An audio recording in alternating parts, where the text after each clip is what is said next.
Assalamualaikum warahmatullahi wabarakatuh. Perkenalkan, nama saya Anissa Resyati Sidik dengan NIM C1F018052. Di sini, saya akan membahas mengenai materi kerangka dasar penyusunan dan penyajian laporan keuangan syariah. Kerangka dasar penyusunan dan penyajian laporan keuangan syariah. Kerangka dasar merupakan rumusan konsep yang mendasari penyusunan dan penyajian laporan keuangan bagi para pemakai eksternal. Adanya perbedaan karakteristik antara bisnis yang berlandaskan pada syariah dengan bisnis konvensional menyebabkan Ikatan Akuntan Indonesia atau IAI mengeluarkan kerangka dasar penyusunan dan penyajian laporan keuangan bank syariah atau KDPPL-KBS pada tahun 2002. KDPPL-KBS selanjutnya disempurnakan pada tahun 2007 menjadi kerangka dasar penyusunan dan penyajian laporan keuangan syariah atau KDPPL-KS.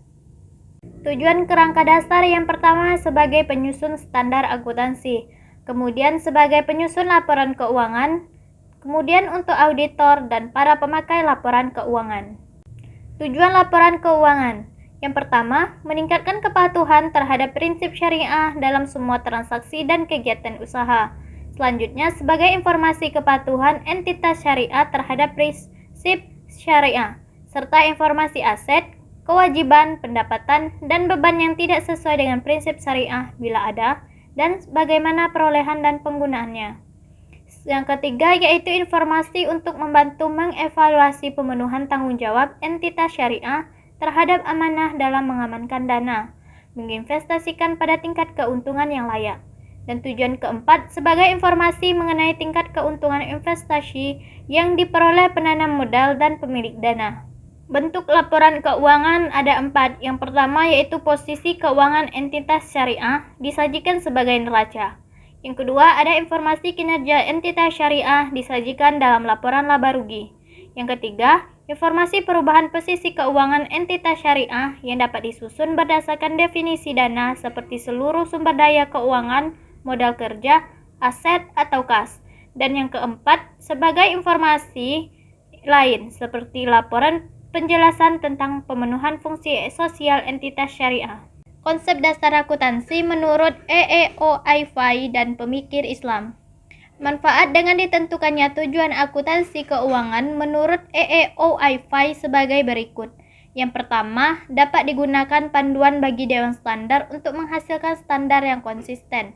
Yang kedua, sebagai tujuan memilih berbagai alternatif metode akuntansi pada saat standar akuntansi belum mengatur.